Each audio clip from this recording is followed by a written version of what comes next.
Excelência sabem, como eu estou falando aqui para o público, reclamação é, na verdade, algo que se concede no Supremo Tribunal Federal em função da reiterada jurisprudência do Supremo Tribunal Federal. E o ministro Gilmar Mendes diz aqui com todas as letras, não cabe ao delegado, ao promotor e ao juiz estabelecerem quais provas a defesa tem o direito de ver. E só para lembrar, o que nós estamos falando aqui nessa reclamação é que não tinham juntado vídeos e fotografias.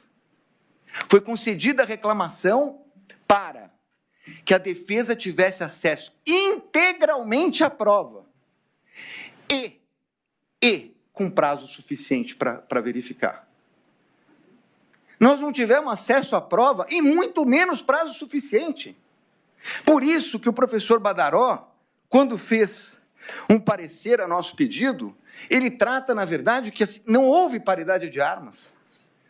Nós não tivemos o tempo que o Ministério Público e a Polícia Federal tiveram. E nós não tivemos acesso à prova durante a instrução. Eu quero dizer a Vossas Excelências, com 34 anos, é a primeira vez que eu venho à tribuna com toda a humildade para dizer o seguinte, eu não conheço a íntegra desse processo. Eu não conheço. O conjunto da prova, eu não conheço. São bilhões de documentos. Numa instrução de menos de 15 dias, seguida de interrogatório. A instrução começou em maio, nós estamos em setembro. 15 dias de prazo para o Ministério Público, 15 dias de prazo para a defesa. Não conheço.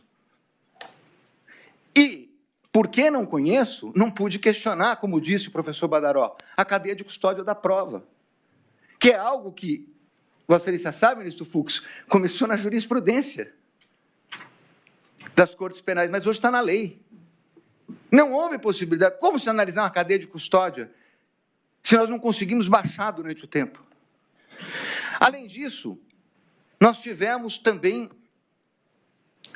a cisão do processo, que é, efetivamente, normal, aliás, desejada, impossível ter um ato com todos os réus desse processo, foi dividido em núcleos.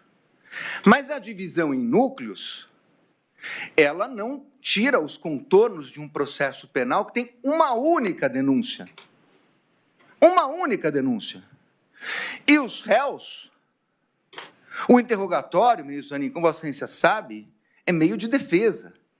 Aliás, já há algum tempo houve a modificação para colocar o interrogatório em último lugar no processo de instrução, para que o réu pudesse se defender da prova contra ele produzida, porque antes era no primeiro momento. Bom, mas se o interrogatório é um meio de defesa, e se ele também é um meio de prova, como está consubstanciado na jurisprudência dos tribunais, então é natural que cada defensor possa fazer perguntas para os demais acusados. E é nesse sentido que eu trouxe também um julgado do ministro Toffoli, em sede de um habeas corpus, em que ele coloca claramente o seguinte, sendo o interrogatório um ato de produção de prova, o interrogatório de um corréu é testemunho e, portanto, ele deve se dar sob o crivo do contraditório. E, sob o crivo do contraditório, ele determina a possibilidade de pergunta das partes. Mas nós não pudemos perguntar. Eu requeri, também agravei, também não foi processado. Nós não pudemos. Isso é algo inusitado. Feitas essas considerações preliminares, eu vou tratar, sem perder muito tempo, porque eu já também falei isso na primeira parte da minha sustentação, sobre a questão da delação. A questão da delação, na verdade, eu não sei se foram 11, 15, 16 depoimentos, ministro Fux, como Vossa Excelência tinha feito a pergunta, é ele que realmente foi chamado para depor 11, 12, 13, 14, 15, 16 vezes. Mas, nas 16 vezes, ele mudou de versão diversas vezes. E isso não sou eu que estou dizendo. Na verdade, o Ministério Público Federal e a Polícia Federal, no último relatório de novembro, quando se disse que ele tinha inúmeras omissões e contradições. Portanto, na verdade, ele apresentou uma versão e ele alterou essa versão. Mas, para além disto, agora, durante o seu interrogatório, eu fiz a pergunta a respeito de um perfil de Instagram. Falso. Gabriela R. Aonde está esse perfil do Instagram? No celular dele. Eu juntei isso no processo. No celular dele, com a senha. Então, vem essa conversa. Não é ata, com todo respeito ao professor Bittencourt, professor de todos nós. Não tem ata. Não tem. O que tem é uma conversa em que ele está revelando a delação para terceiros. O que tem é mais uma conversa em que ele está, na verdade, questionando a sua própria voluntariedade. Ele diz que foi dirigido, ele diz que foi induzido, ele disse que não tinha golpe por parte do Bolsonaro, mas que a autoridade queria conduzir para isso. Isso está escrito. E, aliás, isso também não é uma novidade, porque isso já tinha saído lá na primeira matéria da Veja, são praticamente as mesmas frases. É que lá ele diz que foi um desabafo. Agora ele repete as mesmas frases, o que coloca em xeque a sua voluntariedade. Mas aí, senhor presidente, vem algo que aqui se falou o seguinte, não, está sendo investigado. Está sendo investigado, realmente tem um inquérito para isso. Mas não precisa ser tão bem investigado, porque meu escritório, a minha equipe, que não tem nenhum investigador, nós conseguimos descobrir fatos só usando a internet. Não precisa de tanta investigação. Porque, por exemplo, a Meta, que estão dizendo que não mandaram coisa, a Meta mandou da onde vieram os códigos dos computadores que utilizaram. A Meta disse quem abriu o perfil. Perfil falso, tratando de delação com o advogado do processo. A Meta diz de onde vem. Foi aberta por um e-mail que pertence ao colaborador. Um e-mail que pertence a ele há mais de 10 anos. A Meta também diz, ela não é uma quebra de sigilo, mas a Meta dá lá o número, perdoe a minha ignorância, eu não sei o nome se é código enfim, tem um código que a Meta manda que você coloca na internet para saber o seguinte, de onde veio? A internet não diz, efetivamente, veio aqui do celular do Celso, que está no Supremo, mas ela dá a localização aproximada. Da onde veio essas mensagens? Do condomínio do colaborador. Do condomínio do colaborador. Então, que conversa é essa? Aí é perguntado, é chamado, antes do julgamento, o senhor tem esse perfil? Não, eu não tenho. O que foi isso? Uma montagem. Não, não é uma montagem. O celular é dele, ele que criou esse perfil. A localização da casa dele é a que manda os sinais eletrônicos. E mais do que isso, a senha e o perfil estão colocados no celular dele, que foi apreendido lá atrás, não é de agora. Então, a prova que ele usou isso, ela é absolutamente indiscutível. Se vão fazer investigação para punir alguém, isso eu não sei. Agora, o que mostra isso? Que esse homem não é confiável. É tão simples quanto isso. E aí, o que temos, na verdade? Porque eu estou ouvindo, seja pela imprensa, seja em todos os lugares, tratar-se o seguinte, não, a prova independe do colaborador.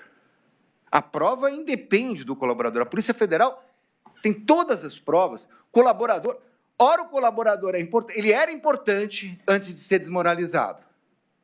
Agora que ele está desmoralizado, porque pego na mentira pela enésima vez. Não é pela primeira vez, pela enésima vez. E agora com duas questões. Ele rompeu a delação formalmente, porque ele, na verdade, rompeu o contrato, ele mentiu e ele colocou sua voluntariedade em xeque. Mas,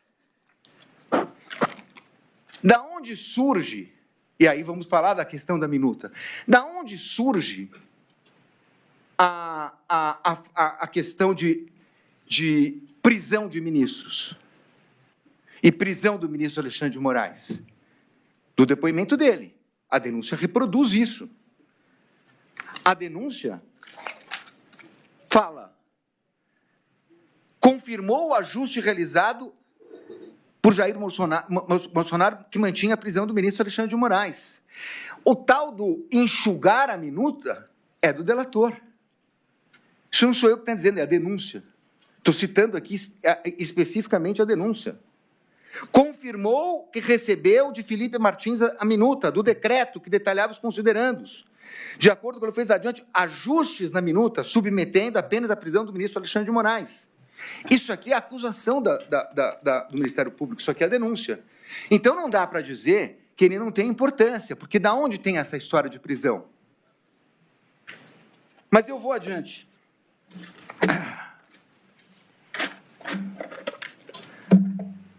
O mérito. Senhor presidente, a prova produzida pela defesa demonstra que o presidente Bolsonaro determinou uma transição. A prova determina que ele, além de determinar uma transição, ele autorizou. Eu acho essa questão muito importante. O novo ministro da Defesa estava tendo dificuldade para falar com os comandantes militares.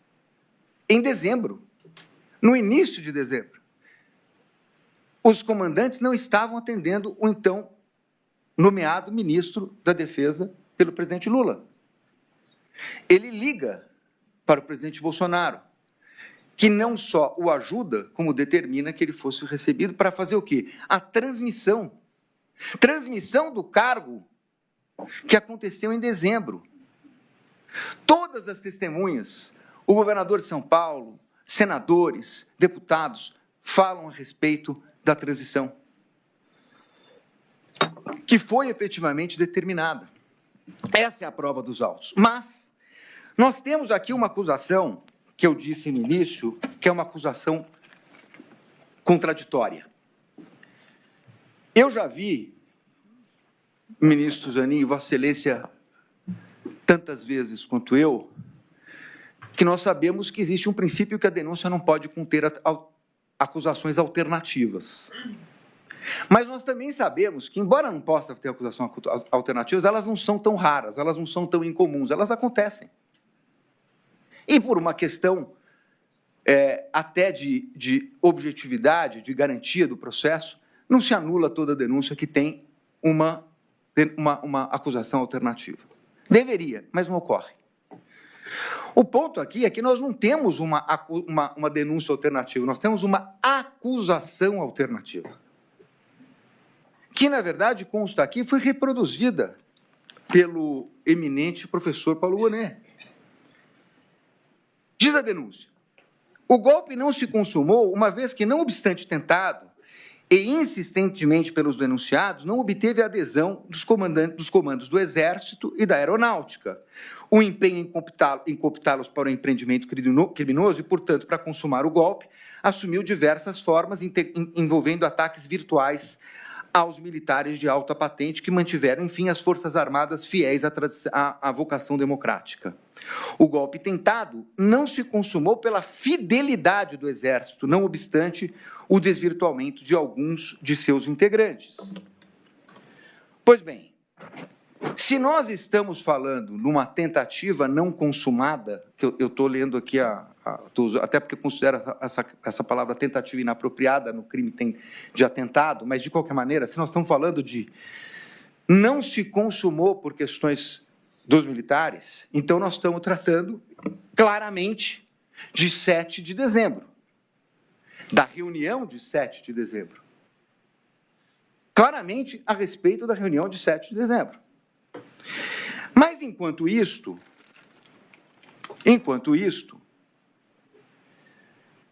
no dia 12 de novembro, há uma reunião dos quides pretos, chamados quides pretos, uma suposta reunião com o general Braga.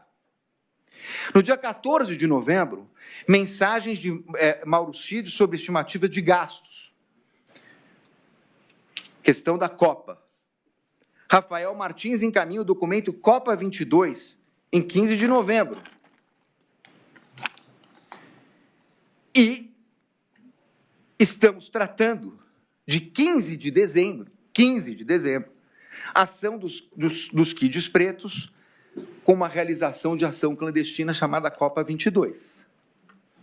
Bom, então, nós precisamos definir em algum momento, já que isso aconteceu na denúncia e agora acontece nas alegações finais, qual o plano que o presidente tem que se defender.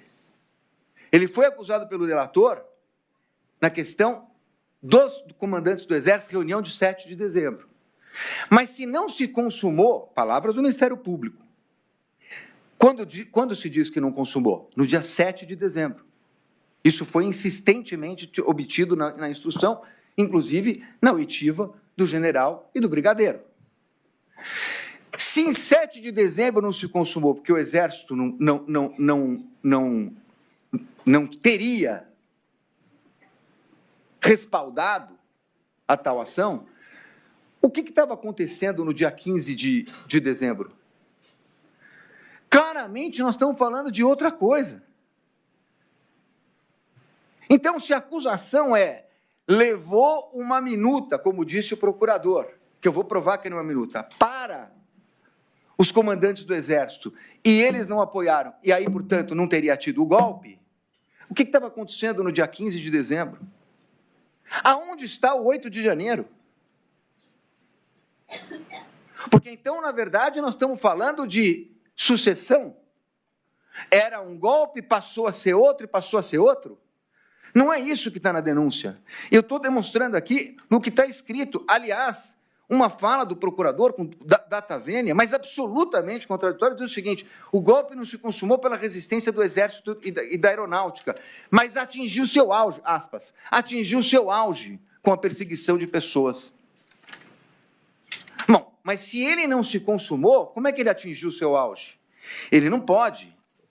Então, e aí eu explico muito facilmente. Porque, na verdade, o presidente Bolsonaro não tem absolutamente nada a ver com punhal verde e amarelo, com Copa 22, com absolutamente nada com o 8 de janeiro. Absolutamente nada com o 8 de janeiro.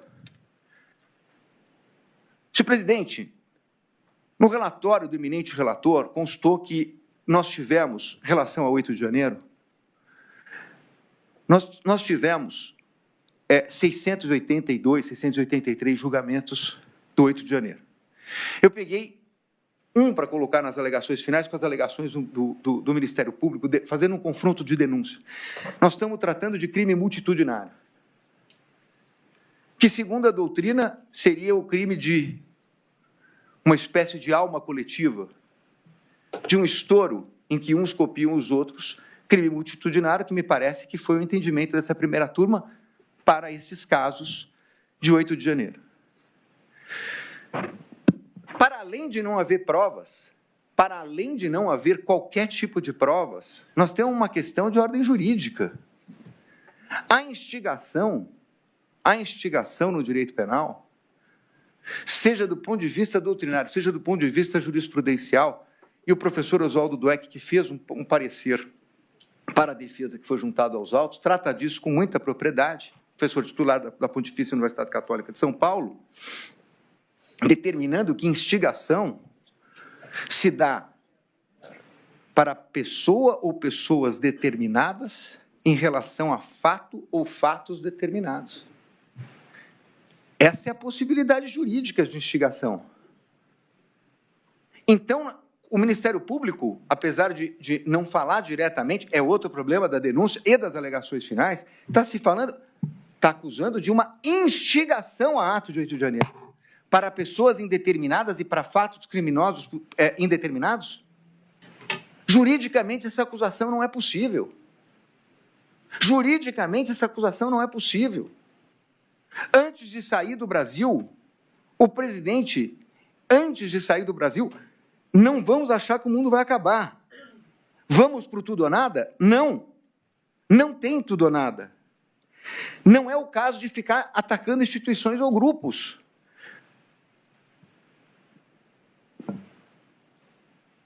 A tese da acusação é de que a criação do caos serviria, na verdade, a um golpe. Mas nós temos dois momentos. O primeiro momento pós as eleições, no início de novembro, no início de dezembro, com os caminhoneiros obstruindo as ruas, e há um pedido formal do presidente para que fossem desobstruídas. Está registrado.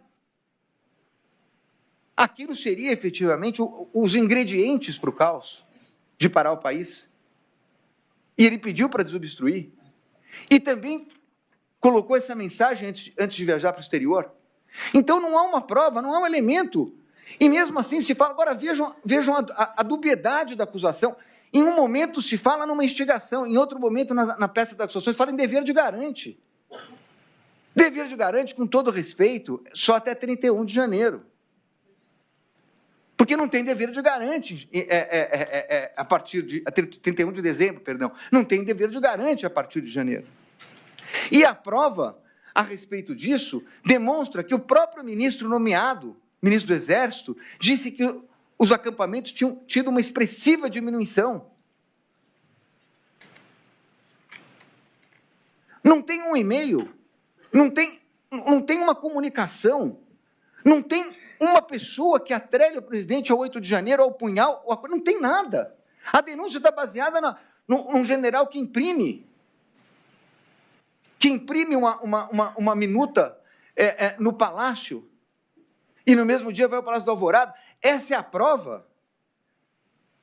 Não existe absolutamente nada. Esse caso vai crescendo.